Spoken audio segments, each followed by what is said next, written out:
First impressions of the Heinrich Helicoprion. I have two different colorways in front of the camera today. These are upcoming releases from a German-made micro brand that I've featured multiple times in the past. Now, personally, I like this design a little bit more than the Taucher, which Heinrich is well known for. This one is a little bit more traditional when it comes to the case shape and has a slightly smaller, more universal wearing size, but the heft, the presence, the details, the finishing, it's all still here. So to me, it feels like a classic German-made tool watch, but just a little bit more refined. Now, the name Helicoprion translates to buzzsaw. So you'll see the pixelated sawtooth pattern here on the dial, and Heinrich often uses retro design cues when it comes to their watches. So this is taking inspiration from some Universal Genève and JLC models from the 1970s. And as a fan of many watches from that era, this is something that I enjoy. And as silly as this sounds, I could see myself driving around in a C3 Corvette Stingray, listening to some Led Zeppelin on the radio, and wearing a Heinrich Helicoprion.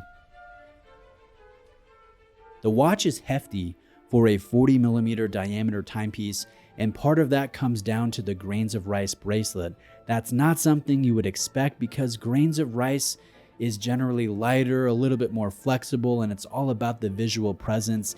This, yes, has that lovely visual presence of a grains of rice bracelet, but it is easily the most solid, thickest bracelet in this style that I've come across. So think Doxa in appearance, but more substantial and heftier. Now, going to the presence in natural light, this watch, no way around it, it's a looker. There is a good mix of brushwork and polished elements that reflect light at various angles, and this is aided by the porthole style bezel that is vertically brushed with a nice deep grain, and this will be in contrast to the high polished and aligned 12 screws that are set within this bezel. The crown is thread down and signed and slightly outsized for ease of use.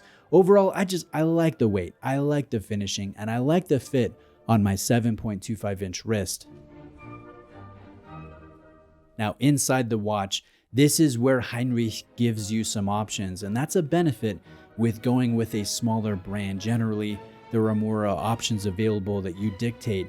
Now, this one comes with two different movements. You can choose between a Japanese-made Miyota 9015 premium caliber that will be regulated to -5 to +8 seconds per day, or you can opt for a Swiss-made SW200 Elabor grade caliber, and that version will be regulated to -5 to +5 seconds per day. It costs a little bit more, but it will be a Swiss-made movement, and it will be slightly tighter when it comes to the acceptable daily deviation. Which one would I choose? Well, I prefer Solita to Miyota, so I would opt for the Solita. ±5 seconds is also a little bit tighter in tolerance and very comparable to the -4 to +6 seconds per day standards of accuracy for a COSC certified movement. Now, this is my favorite part about the watch. It's the execution of the dial.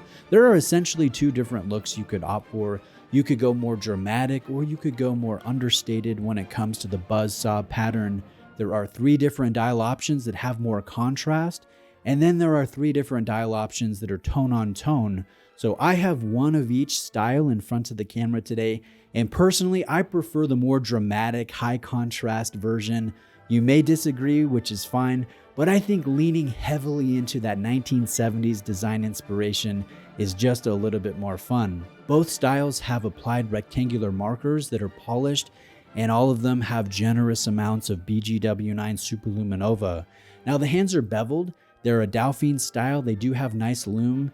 And then when you look at the running seconds hand, there's a circular lume plop that aligns perfectly with the circular frame date aperture at the 6 o'clock. And that completely eclipses that aperture once a minute. And I just like that attention to detail. When it comes to other elements, the dial is circular brushed. And I think that gives this Helicoprion pattern the appearance of motion or speed, and it just wouldn't be the same if this was a flat dial or a sunburst dial. The non-white date wheel also, I think, is a nice touch, as is the 1970s stylized Automatic text. And note how that is the German spelling, Automatic. Keep in mind, this is a German brand, it's a made in Germany watch. Closing thoughts with the Heinrich Helicoprion. I like watches like this. I like watches with funky design inspiration. I like watches that have weight and visual presence to them, nice detail work. I like watches that have good specifications versus the retail price. And I like watches that are a little bit more uncommon in the wider watch world. So this Heinrich Helicoprion, it fits that bill. I also think it's good that Heinrich is offering a decent selection when it comes to dial and movement choice. And I think that this is a solid example of a lesser known brand bringing something fun, bringing something capable to the saturated, affordable segment of the market. Now, two things as we close. One is the large milled clasp shown here on these review watches it's not the final clasp that will be placed on the production watches. The clasp that you would expect to receive upon delivery is essentially the same, but scaled down slightly just to improve the wearing comfort. It will still be milled, it will still be signed, and it will still have a toolless micro adjustment. Pricing will be as follows. It varies a little bit depending on your geographical location for tax reasons and when you order the watch. So speaking for me here in the United States, I would expect to pay under $700 for the Elabor Solita variation, or a little over $500 for the Miyota premium version. Again, all details, all links will be below. Please reach out with questions. Thank you for watching today, and I'll see you next time.